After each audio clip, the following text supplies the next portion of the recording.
사랑하는 어린이 여러분, 파리 이야기 애니메이션으로 잘 보셨어요? 정말 재미있는 애니메이션이었죠? 사실 이 이야기는 그냥 우리가 만든 이야기가 아니라 원로 목사님께서 직접 오래전에 경험한 이야기를 우리가 애니메이션으로 만든 거예요.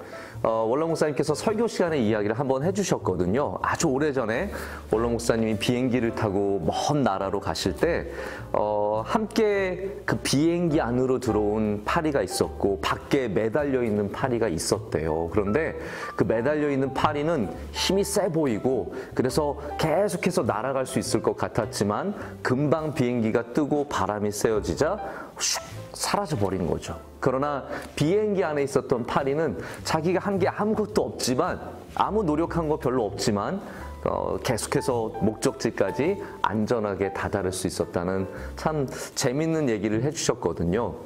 우리는 이 파리 이야기를 통해서 어디에 우리가 있는지, 어디에 우리가 머무는지 그것이 우리의 삶에 굉장히 중요한 것임을 생각해 보게 됩니다. 성경에도 보면은 성전에 머물렀던, 그래서 하나님의 은혜를 많이 누렸던 귀한 사람의 이야기가 있어요. 그 이야기가 바로 사무엘의 이야기입니다. 우리는 사무엘을 통해서 하나님의 성소에서 성전에서 자라나는 이 아이가 얼마나 귀하게 쓰임받는지, 또 반대로 하나님을 떠나고 성전을 떠나서 자기 힘으로 살려던 사람들이 얼마나 많은 실패를 경험하고 그리고 마지막에는 버림을 받게 되는지 그 이야기를 듣게 되거든요. 오늘 사무엘의 이야기를 통해서 하나님께서 여러분에게 은혜 주시기를 간절히 소망합니다. 하나님께서 우리 사무엘을 엄마에게 선물로 주셨으니 사무엘과 함께 하나님을 예배하러 가는 거예요. 제가 하나님이 주신 선물이라고요? 이거 말하는 거 아니야 이거? 그거 맞아. 좋아. 내가 오늘은 특별히 뿌려주지. 가져와. 진짜 맛있겠다. 우리 진짜 먹자. 하나, 둘, 셋. 홈니, 비너스, 너희들 여기서 뭐 하는 거야?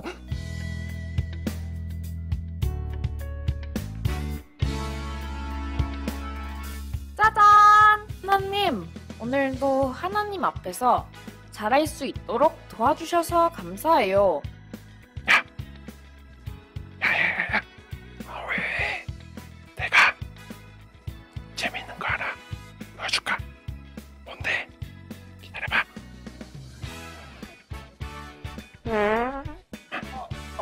형아 냄새.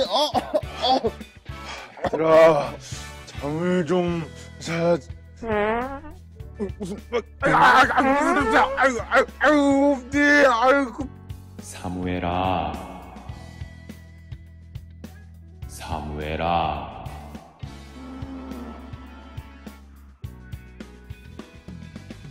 엘리제 사장님이 부르시나?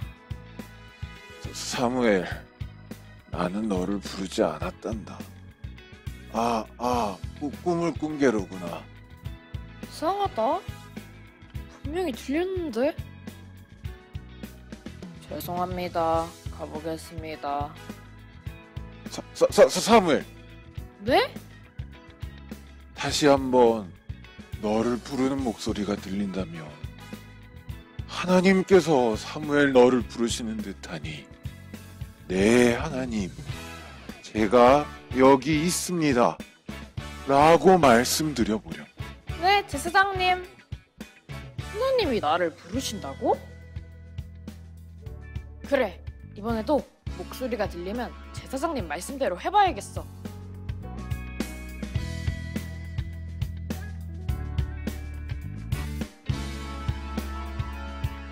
사무엘아,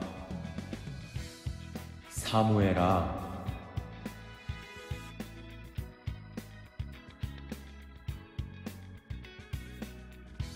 하나님, 말씀해주세요. 제가 하나님의 말씀을 듣겠습니다. 사랑하는 사무엘아, 너가 나를 사랑하여 성전에 늘 거하니 내가 너에게 이야기해 줄 말이 있단다. 한번 들어보겠니? 네, 사랑의 하나님.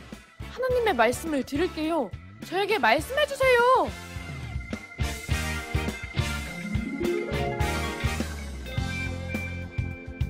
사랑하는 친구들, 저는 어른이 된 사무엘이에요. 놀라셨나요? 그때였어요. 이스라엘 백성을 미워하던 블레셋 사람들이 이스라엘 사람들을 공격하기 시작했어요. 사무엘님, 큰일 났습니다.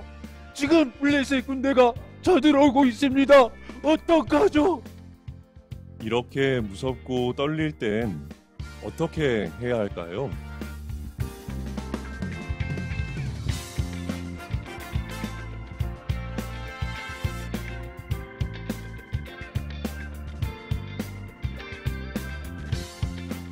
맞아요.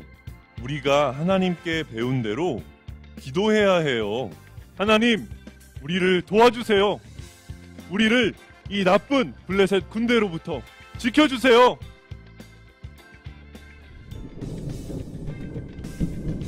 우리가 하나님께 기도할 때 하나님께서는 큰 천둥과 번개로 블레셋을 물리치셨답니다. 이스라엘 백성들을 지켜주셨어요. 에베레스, 이제 우리가 이것을 잊지 않도록 여기에 돌을 세우고 이것을 에베네셀이라고 부릅시다.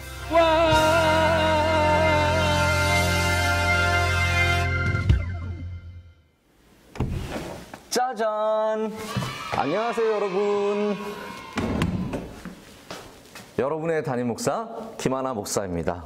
저는 오늘 여러분과 함께 성전에서 쑥쑥 자란 우리 사무엘에 대한 이야기를 좀 나눠보고자 해요. 자, 여러분, 제 옆에는 포도나무가 있거든요. 포도나무에는 어떤 열매가 열릴까요? 네, 맞아요. 포도가 열려요. 그러면 소나무에는 어떤 열매가 열릴까요? 소가 열린다고요? 아니에요. 소나무에는 솔방울이 열리죠. 소가 열리진 않습니다. 오늘 저는 여러분과 함께 포도나무를 보면서 하나님이 우리를 어떻게 키워주시는지, 또 우리가 이렇게 깊이 뿌리를 주님의 전에 내리고 예수님 안에 거할 때 그 안에서 우리가 어떻게 성장할 수 있는지 이야기를 잠깐 나눠보고자 해요. 포도는 제가 개인적으로 제일 좋아하는 과일 중에 하나예요. 전 거짓말 아니고 진짜 포도를요 너무너무 사랑해서 매일 한 송씩 꼭 먹어야 잠이 올 정도로 포도가 열리는 그 시기에는 포도를 매일 먹는답니다. 포도는 정말 맛있고 달콤하거든요. 근데 이렇게 좋은 열매를 얻기 위해서는 포도나무 혼자서는 그게 절대로 불가능해요. 반드시 농부가 포도나무를 잘 돌봐줘야만 포도는 아름다운 그리고 달콤한 열매를 맺을 수 있답니다. 그래서 농부 아저씨가 오셔서 막 가지를 잘라요. 아야 아픈데 잘라내세요. 왜냐하면 그래야 정말로 포도나무가 잘 자랄 수 있거든요. 자, 지금 여러분 보시는 이 포도나무는 몇 살 정도 된 것 같아요? 네, 이 포도나무는 굉장히 어린 포도나무예요. 1살밖에 안 됐대요. 그러니까 이 포도나무가 나이를 먹어서 쑥쑥 큰 다음에서야 열매를 맺게 되는 거죠. 우리 어린아이들도 지금은 작고 연약할지 몰라도 우리 예수님 안에서 자라면요, 꼭 열매를 맺을 수 있는 좋은 나무들이 될 수 있답니다. 자, 그러기 위해서는 우리는 정말로 이 포도나무처럼 땅에 뿌리를 깊이 내리고 우리를 돌보시는 하나님이 주시는 빛을 받고 비를 받고 또 우리를 돌봐주시는 선생님들의 사랑을 받고 말씀을 전해주시는 목사님, 전도사님들의 말씀을 받고 부모님의 사랑을 받아서 잘 자라나야 돼요. 그런데 포도나무가 아니야, 나는 나 혼자 살 수 있어, 나 혼자 자랄 수 있어 라고 해서 막 움직여서 다른 데로 가면 어떻게 될까요? 네, 맞아요. 그 포도나무는 절대로 열매를 맺을 수 없답니다. 그래서 우리를 돌보시는 하나님 안에 거하는 것이 우리 인생의 가장 복되고 귀한 이름을 분명하게 알아야 합니다. 사무엘은 그랬던 사람이거든요. 사무엘은 하나님의 전에 거하는 것을 정말로 사랑하고 기뻐했어요. 또 하나님 안에 있음으로 말미암아 사무엘은 그 안에서 정말 귀하게 쑥쑥 크는 은혜를 누렸거든요. 그리고 이스라엘을 다스리고 다윗에게 기름을 부어주는 그러한 선지자가 되고 제사장이 되어서 하나님께 많은 영광을 돌려드렸답니다. 사무엘은 또 하나님께 기도하는 사람이었어요.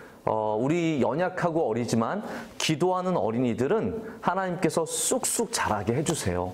예배하는 어린이들은 하나님께서 쑥쑥 자라게 해주십니다. 우리가 교회 안에 거하고 주님의 말씀을 붙잡고 기도하면서 예배하면 여러분도 모르는 사이에 5cm가 커 있고 또 내년이 되면 10cm가 커 있고 작년과는 비교할 수 없을 정도로 쑥쑥 크는 어린이가 되거든요. 목사님은 어렸을 때 정말 작았어요. 목사님 7살에 학교를 들어갔거든요. 그래서 반에서 3번째로 작았어요. 그런데 나중에 중학교, 고등학교 가니까 점점 커서 작은 아이가 아닌, 물론 크진 않아요. 그러나 작은 아이가 아닌 아주 정상적인 아주 평균의 키를 갖는 그런 아이가 되었거든요. 여러분들도 지금부터 예수님 말씀 잘 듣고 선생님 말씀 잘 듣고 예배 가운데 사무엘처럼 성전에 거하는 기쁨을 누리고 산다면 우리도 이 포도나무가 앞으로 자랄 것처럼 분명히 귀하게 자라날 줄로 믿습니다.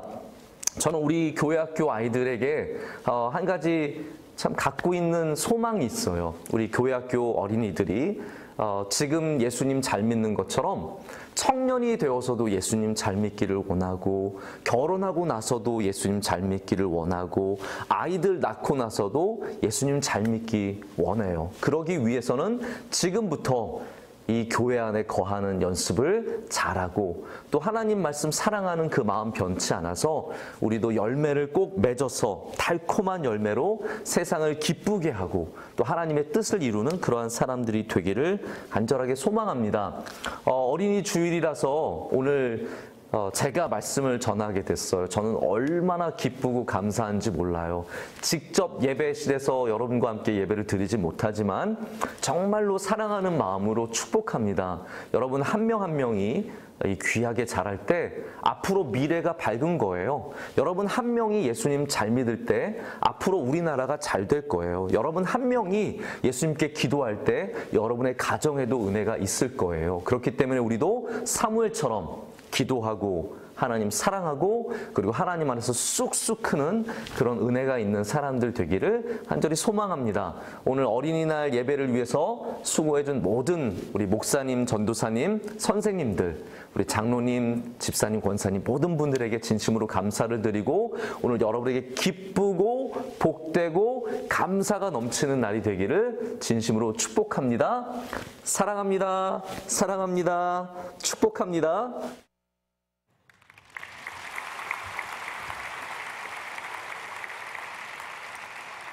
네, 누구가 설교를 하는지 저렇게 잘할 수가 없습니다. 오늘 귀한 말씀 잘 들었고요. 이제 우리에게 주시는 말씀도 우리 시편 92편의 말씀을 통해서 듣기를 원합니다. 우리가 다시 시작해야 할 일, 제가 뒤에 일부러 써놓지는 않았지만 성장에 대한 이야기입니다. 이번 어린이날 주제가 쑥쑥 자라요거든요. 근데 여러분, 어린이만 자라야겠습니까?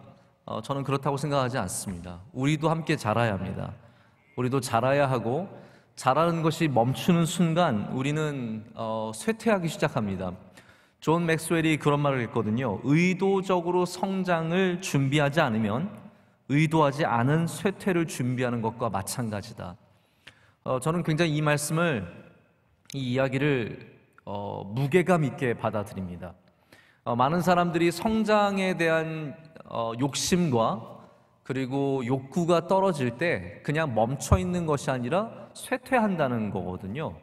우리 신앙생활에 있어서 우리가 조금 한 10년, 20년 교회 다니고 내가 좀 성경 공부도 했고 청년부 때 봉사도 했고 여성교회, 남성교회 봉사도 했으니까 이제 나는 할 만큼 다 했다라고 생각하면서 우리가 신앙을 놓는 순간부터 그때는 이제 성장이 멈추는 게 아니라 쇠퇴하고 후퇴하고, 그러다가 오늘 말씀에 나오는 나무들이 결실을 맺지만 우리는 반대로 결실을 못 맺는 정도가 아니라 죽어가는 나무가 된다라는 것이죠. 제가 명성교회 와서는 가능한 한 부흥에 대해서는 얘기를 좀 안 하려고 했습니다. 왜냐하면 지금 저희가 작년까지도 그렇지만 타이밍이 우리가 부흥을 이렇게 얘기하기보다는 교회가 좀 더 안정적으로 회복하고 은혜를 나누는, 좀 은혜 받는 거에 집중하고 싶은 마음이 있었어요. 그래서 우리 청년부한테도, 대학부한테도 교육자들에게 부흥 얘기하지 마라, 부흥 얘기하지 말고 은혜 받는 거 이야기하고 서로 회복하고 서로 이렇게 사랑해주는 그런 것들에 많이 좀 집중해달라고 부탁을 했습니다. 실제로 제가 2019년도 말씀을 제가 파일을 열어보고 성장이라는 단어를 한번 집어넣어봤어요. 제가 몇 번 말했나. 근데 제가 1년 동안 설교한 것 중에 딱 한 번 얘기했더라고요. 딱 단어를 한 번만 성장이라는 단어를 쓰고 그만큼 의도적으로 제가 성장을 얘기하지 않았습니다.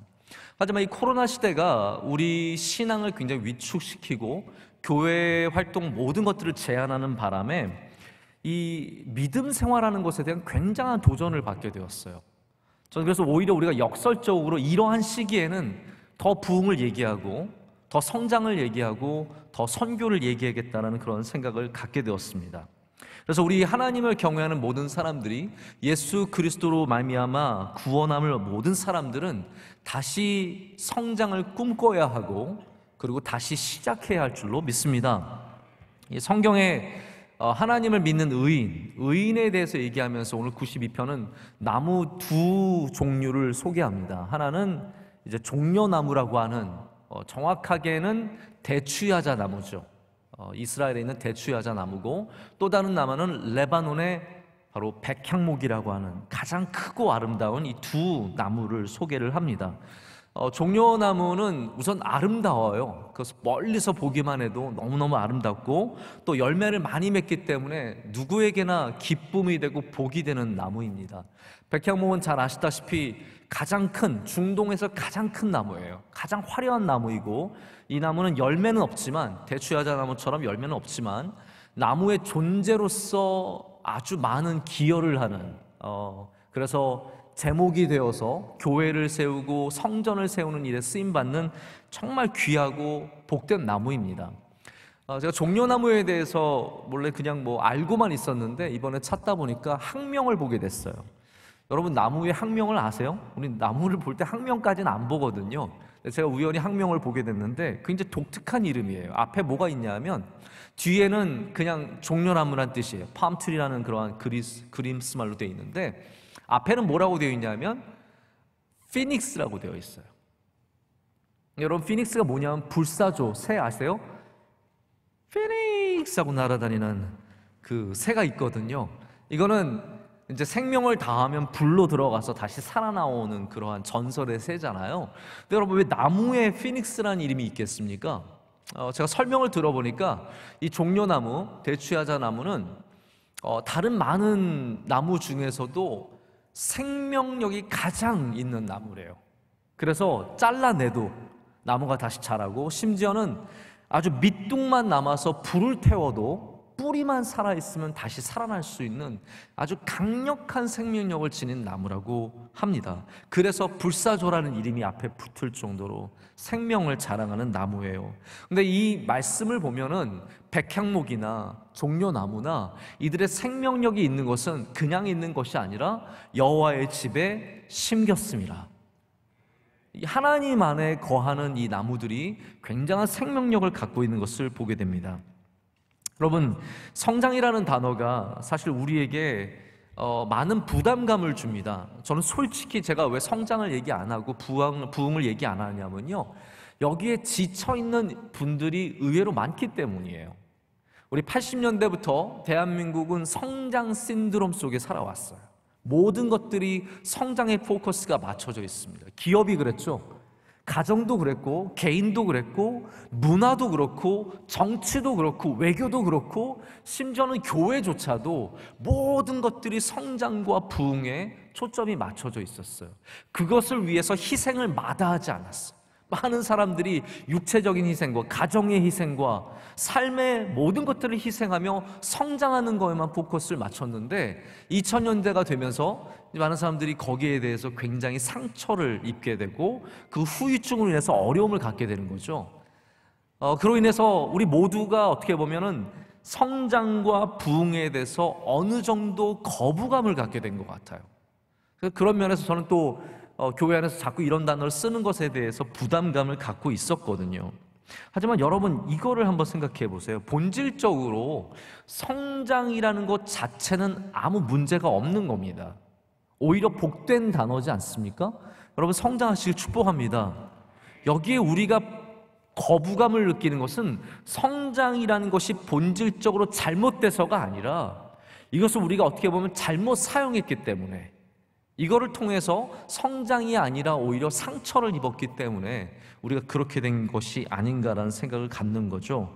그래서 우리는 성장의 본질만 되찾으면, 오늘 말씀 14절은 어떻게 보면 성장을 다른 식으로 표현하는 겁니다. 우리가 그냥 매일 성장, 부흥 이런 이야기를 하다가 이 단어들을 듣게 되면 좀 신선하죠. 뭐라고 되어 있냐면 결실하며 진액이 풍족하고.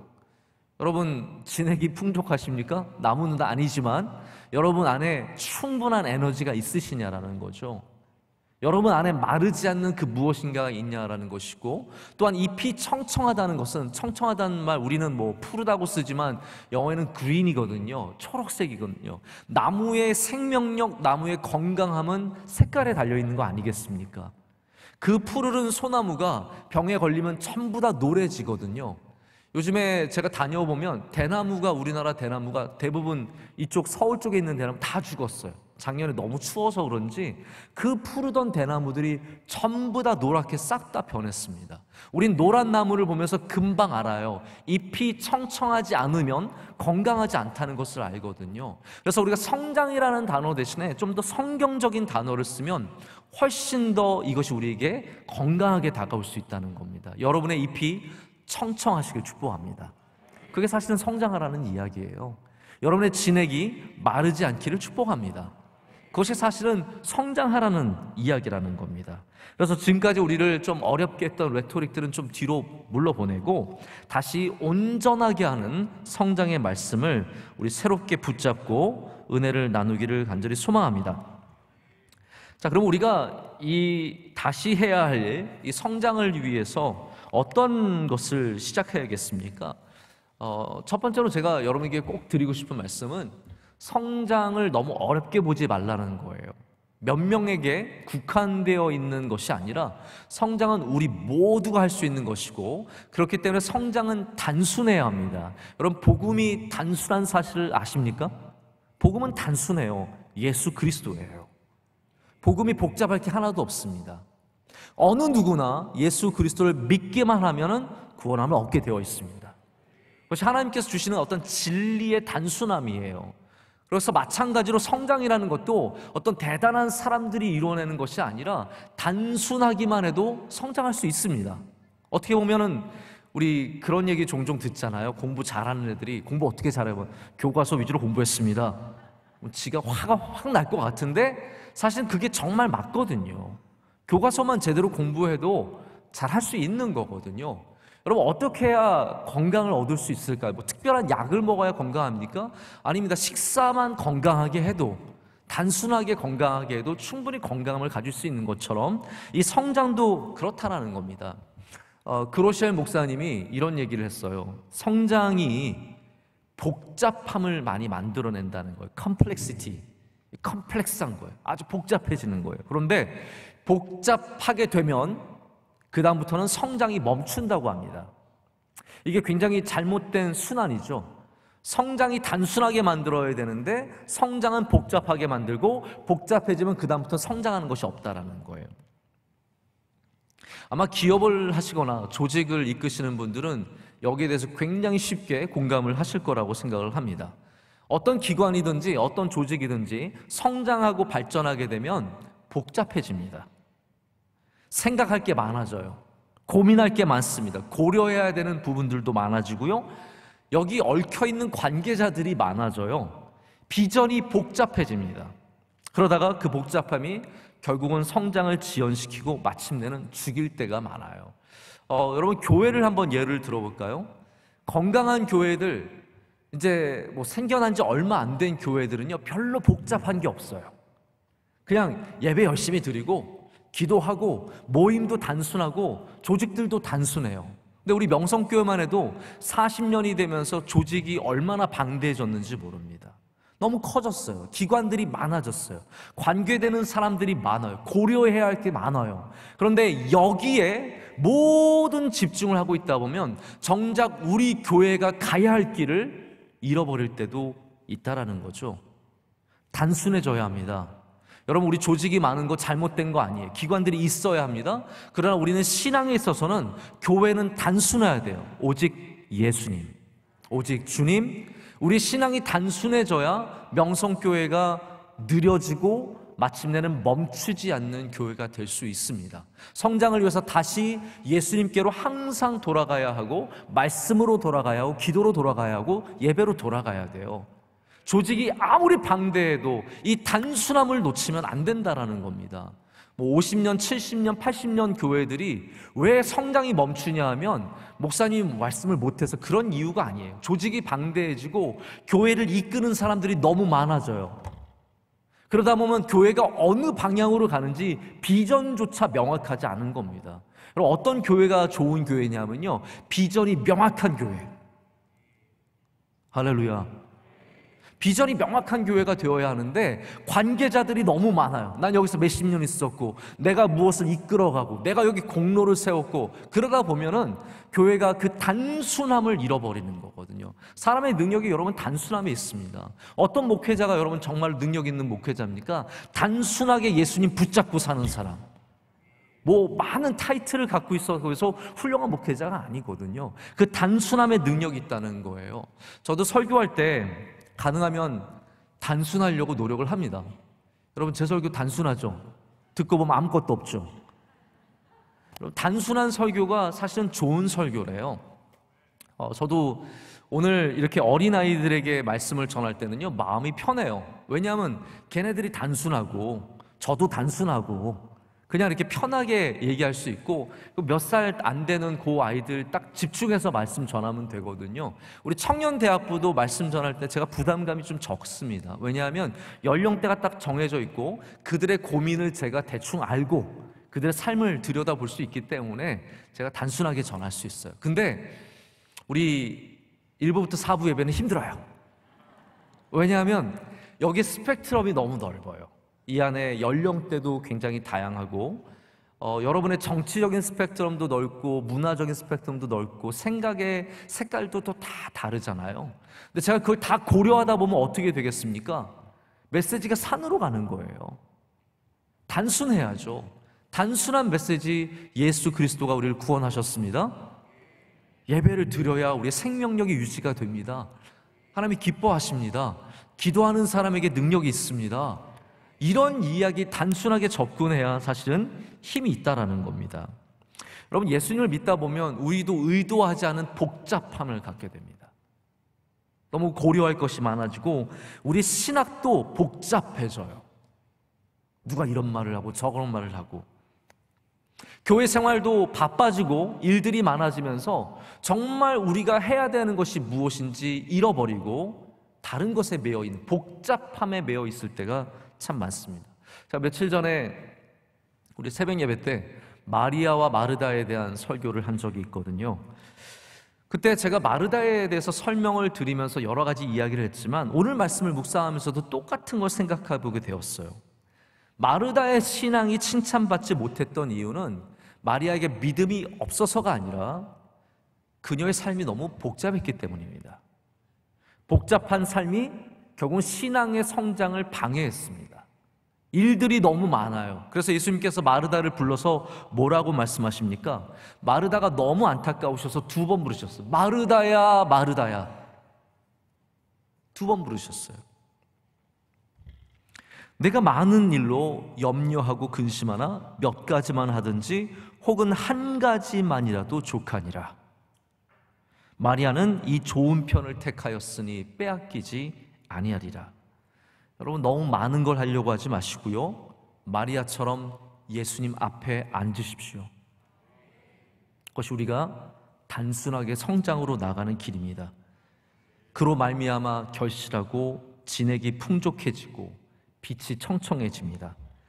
오늘 시편 92편의 말씀도 우리의 성장의 시작점이 어디에 있는지 바로 예수님의 발 앞에 있고 여호와의 집에 심겨지는 것에 있음을 이야기하고 있습니다. 똑같은 이야기예요.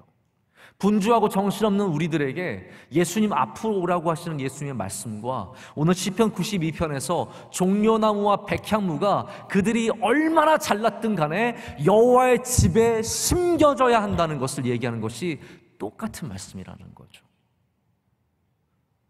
우리가 빛이 나는 나무가 될 수 있는 것은, 진액이 마르지 않는 나무가 될 수 있는 것은 우리의 능력이 아니라 하나님과의 교제에 있음을, 예수 그리스도와의 교제에 있음을 우리에게 알려주고 있습니다. 여기 심겼다는 말은 히브리어로 옮겨져서 심겼다는 뜻이에요. 거기서 자생한 나무들이 아닙니다. 우리 모두는 로마서에 말하듯이 돌감람나무예요. 우리는 모두 다 접붙임을 받았고 우리는 종려나무라고 할지라도 다 다른 곳을 헤매는 인생인들이 하나님의 은혜로 말미암아 여호와의 집에 심겨지는 은혜를 누린 거거든요. 우리가 그 은혜를 잊어서는 안 됩니다. 우리가 뿌리를 다른 곳에 내리고 있다면 어서 우리는 다시 시작해야 할 줄로 믿습니다. 우리는 성장을 다시 꿈꿔야 하고 성장을 다시 시작해야 하는데 여호와의 집에서, 예수님의 발 앞에서 시작한다는 것을 절대로 잊어서는 안 됩니다. 2016년 12월 13일자 국민일보에 아주 흥미로운 연구 기사가 실렸습니다. 이분은 캐나다 학자인데요, 데이비드 해스켈이라고 하는 교수가 5년 동안 2,000명이 넘는 교인들을 추적하고 22개의 교회와 목사들을 심층 연구해서 결과를 발표했어요. 근데 여기는 아주 흥미로운 자료들이 많아요. 저는 학자들이 신학적인 자료를 내놓는 것도 좋은데 이렇게 좀 통계 자료들을 모으는 것도 한국 교회나 교회를 위해서 아주 중요하고 필요한 일이라고 생각을 합니다. 이분이 어떠한 추적을 했냐면 교회가 어떤 교회가 성장하고 어떤 교회가 쇠퇴하느냐, 이거를 연구를 한 거예요. 근데 그 연구하는 가운데 깨달은 게 뭐냐면 말씀을 믿고 따르는 교회는 성장했고 말씀을 학문으로 여기고 도덕으로 여기는 교회들은 쇠퇴했다는 거예요. 여러분, 설교를 듣다 보면 오히려 후자의 교회가 더 매력적으로 느껴질 때가 있어요. 정치적으로 올바른 소리를 하고 문화적으로 올바른 이야기를 하기 때문에 젊은 사람들에게, 좀 더 진보적인 사람들에게 훨씬 더 매력적이죠. 그러나 정말로 믿음의 성장과 교회의 성장은 말씀을 믿고 따를 때 일어난다는 거예요. 그래서 이거를 복음주의 교회와 진보적인 교회로 이렇게 나뉩니다. 근데 제가 정말로 충격적인 자료는 이런 거였어요. 기도에 대한 건데, 자, 여러분들도 기도를 믿으시죠? 네, 이런 거 물을 필요도 없는데 뭐 엄마 사랑해줘라고 묻는 거랑 똑같은 이야기거든요. 기도를 믿으실 텐데, 자, 이 복음주의적인 교회에서는 목사들은 100% 기도의 능력을 믿습니다. 그렇더라고요, 자료가, 통계가. 근데 성도들은 90% 믿어요. 우리도 10% 안 믿는 누가 있어요, 여기? 10% 안 믿는 사람들이 있어요.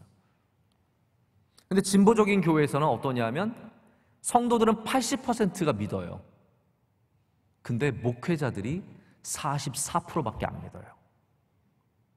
목회자들이 더 설교를 하는, 말씀을 읽는 목회자들이 더 하나님의 능력을, 하나님의 살아계심을, 기도의 능력을 안 믿는 거예요.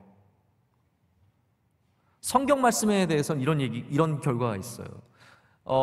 복음주의적인 성장하는 교회는 목회자는 매일 성경을 읽는 퍼센티지가 70%예요. 저는 30%는 무슨 낯으로 안 읽는지 모르겠는데 70%가 읽어요. 그런데 진보적인 교회에서는 오직 10%만 목회자들이 매일 성경을 읽습니다. 그 정도로 말씀을 대하는 태도, 그러니까 아무것도, 되게 많은 요소들이 교회 안에서 작동할 것 같지만 정작 교회의 성장과 믿음의 성장에 작동하는 거 몇 개 안 된다는 거예요. 그게 뭡니까? 말씀, 할렐루야, 기도. 이 가장 단순한 것에서 교회의 운명과 성도의 운명이 정해지는 거예요.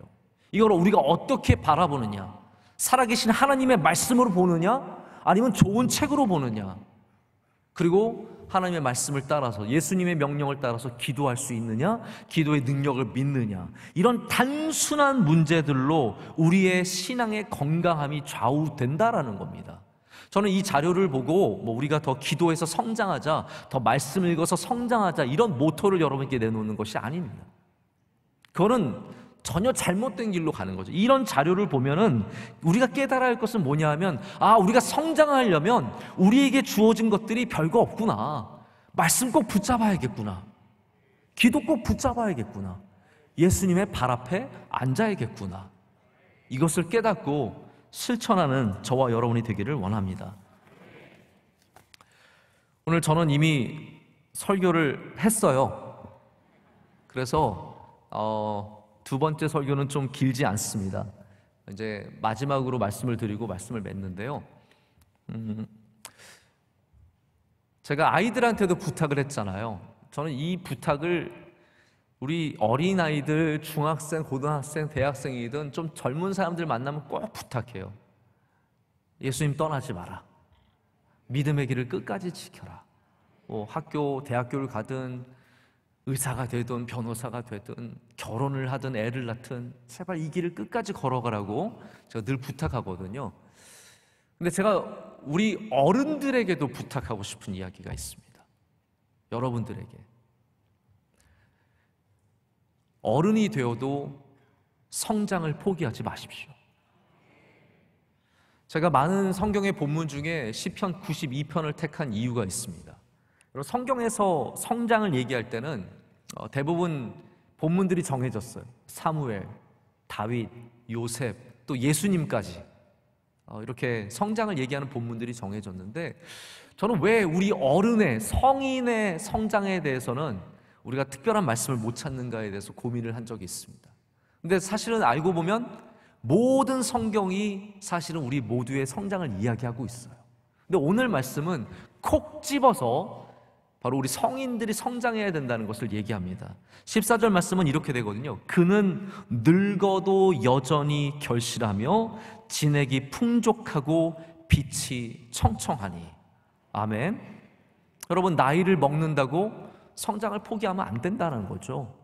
나는 이제 할 만큼 했으니까 이제 그냥 쉬면서 그냥 뒤에서 바라보면서 살겠다가 아니라, 내가 지금 나이가 은퇴하고 90이 가까워도 나는 더 성장을 꿈꾸는 사람들이 되어야 된다는 겁니다.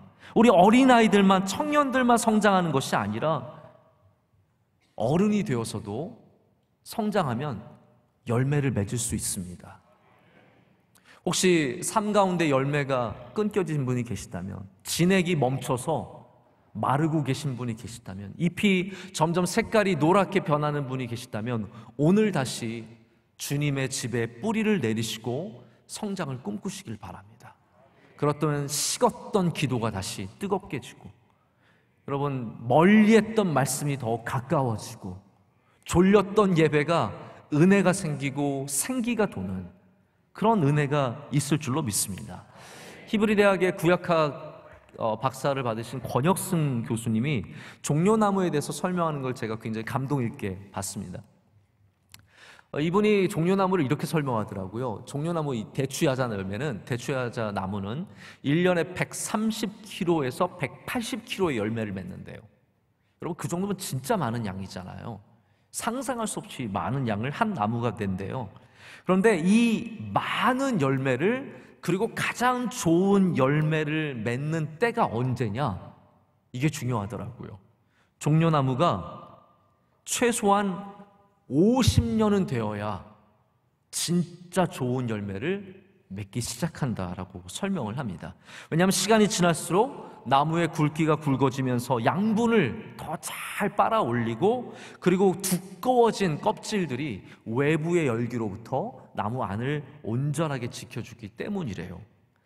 여러분, 그렇습니다. 종려나무는 막 쌩쌩할 때, 막 자랄 때 그렇게 아름다운 열매를 맺는 것이 아니라 오히려 나이를 먹어가면서 더 좋은 열매를 맺을 수 있다는 거예요. 제가 그래서 이 50년을 보면서, 야, 50살이구나, 50살부터 진짜 열매구나, 50살부터 진짜구나 라는 것을 제가 굉장히 기쁜 마음으로 읽었거든요. 여러분, 우리 교회에 좋은 열매가 지금까지는 헛다닌 거고, 헛다닌 건 아니지만, 지금까지는 잘 다니셨지만 하나님께서 50년부터 진짜 좋은 열매를 주신다라는 거예요. 여러분, 이게 꼭 50년이겠습니까? 60년일 수도 있고 70년일 수도 있고 80년일 수도 있잖아요. 왜 우리가 스스로 판단해서 성장을 멈춥니까? 왜 우리가 이제는 놔도 된다고 생각을 합니까? 우리 어린이 주일에 우리 어린아이들의 성장을 이야기하고 있지만, 저는 이 본문을 통해서 어른의 성장을 더 말씀을 드리고 싶은 겁니다. 여러분이 주님 안에서 다시 시작하시길 축복합니다. 다시 성장을 시작하시고, 다시 꿈꾸시고, 다시 여러분의 뿌리를 깊이 내리면 진액이 마르지 않는 그 강건함이 그 안에 있고, 잎이 청청한 건강함이 있고, 또 우리가 예상하지 못했던 열매들이 맺히는 그런 역사가 저와 여러분에게, 또 우리 교회에게 있을 줄로 믿습니다. 함께 기도하시겠습니다. 하나님 아버지, 감사합니다. 오늘 어린이 주일을 맞아서 우리 주의 사랑하는 모든 가정들이 함께 예배드리며 주님을 찬양하게 하심을 감사합니다. 하나님, 우리 어린아이들이 잘 자라게 은혜를 내려 주시옵소서. 이 세상에서 행복하게 자라게 하시고 웃음이 떠나지 않게 하여 주시옵고, 기쁨과 감사가 넘치는 아이들이 되게 하여 주시옵소서. 하나님, 또 키우는 부모님에게 지혜를 주시고 믿음을 주시고 또 좋은 성품을 주셔서 우리에게 맡겨주신 귀한 선물들을 넉넉히 감당할 수 있는 능력을 주실 줄로 믿습니다.